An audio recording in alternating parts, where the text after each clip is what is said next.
இந்தியாவினுடைய மொத்த உள்நாட்டு உற்பத்தி மதிப்பிற்கு நாம் 9% அளித்துக் கொண்டு வரக்கூடிய நிலையில் இன்றைக்கு ஒன்றிய அரசினுடைய ஸ்டாட்டிஸ்டிக்ஸ் அண்ட் ப்ரோக்ராம் இம்ப்ளிமெண்டேஷன் துறையினுடைய சார்பிலே வெளியிடப்பட்டிருக்கக்கூடிய ஆய்வறிக்கை வந்திருக்கிறது. அந்த ஆய்வறிக்கையின்படி நிலைத்த விலை விகிதங்களில் கான்ஸ்டன்ட் பிரைஸஸில் தமிழ்நாட்டினுடைய வளர்ச்சி என்பது இன்றைக்கு 9.69% இன்றைக்கு அதிகரித்திருக்கிறது என்று அந்த அறிக்கை தெரிவிப்பது மிக முக்கியமான மிக சிறப்பான ஒன்று என்பதை நான் தெரிவித்துக் கொள்ள விரும்புகிறேன். 9.69% என்பது கடந்த 10 ஆண்டுகளில் பார்க்க என்று சொன்னால் இந்த வளர்ச்சி நிச்சயமாக எட்டப்பட முடியாத ஒரு வளர்ச்சி.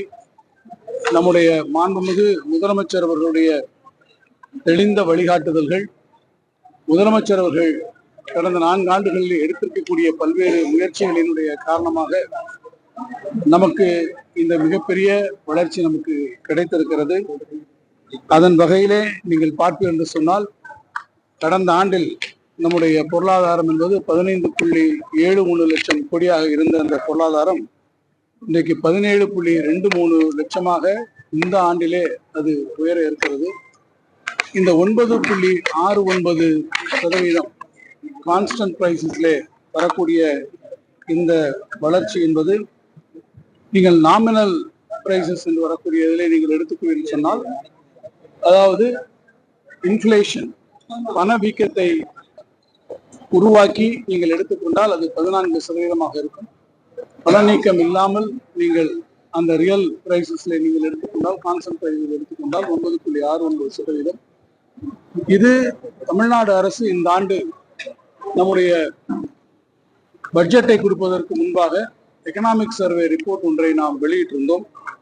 அந்த எக்கனாமிக் சர்வே ரிப்போர்ட்டிலே நாம் என்ன வளர்ச்சி விகிதத்தை குறிப்பிட்டிருந்தோமோ அந்த வளர்ச்சி விகிதத்தை தொடக்கூடிய அளவிலே இது வந்திருக்கிறது.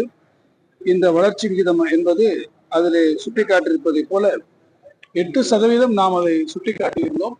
ஆனால் இன்றைக்கு 9.69% அந்த வளர்ச்சி விகிதம் அது கூடியிருக்கிறது. அதே போல மதிப்பிற்குரிய திரு ரங்கராஜன் அவர்கள், சிறந்த பொருளாதார நிபுணர் அவர்கள், அதே போல திரு KR சண்முகம் அவர்கள் வெளியிட்டிருந்த அறிக்கையிலே சொல்லியிருப்பதை போல அது 9.3% இருக்கும் என்று அவர்கள் சொல்லியிருந்தார்கள். அதையும் சர்பா செய்து நாம் இன்றைக்கு 9.6% நாம் இன்றைக்கு வந்திருக்கிறோம். இதில் 3 முக்கியமான துறைகள். முதலாவது வைக்கக்கூடிய பிரைமரி பகுதியில் இருக்கக்கூடிய விவசாயம், 2வது துறையாக இருக்கக்கூடிய நம்முடைய உற்பத்தி துறையாக இருக்கக்கூடியதாக இருந்தாலும் சரி, அல்லது 3வது துறையாக இருக்கக்கூடிய நம்முடைய சர்வீசஸ் துறையாக இருந்தாலும் மட்டும் முதலீட்டுத்துறை அமைச்சர்கள் உங்களுக்கு அளிப்பார்கள். அதுதான் முறையாக. பாதகம் செய்பவரை கண்டால் நாம் பயம் கொள்ளலாகாது பாப்பா. மோதி மிதித்து விடு பாப்பா, அவர் முகத்தில் உமிழ்ந்து விடு பாப்பா.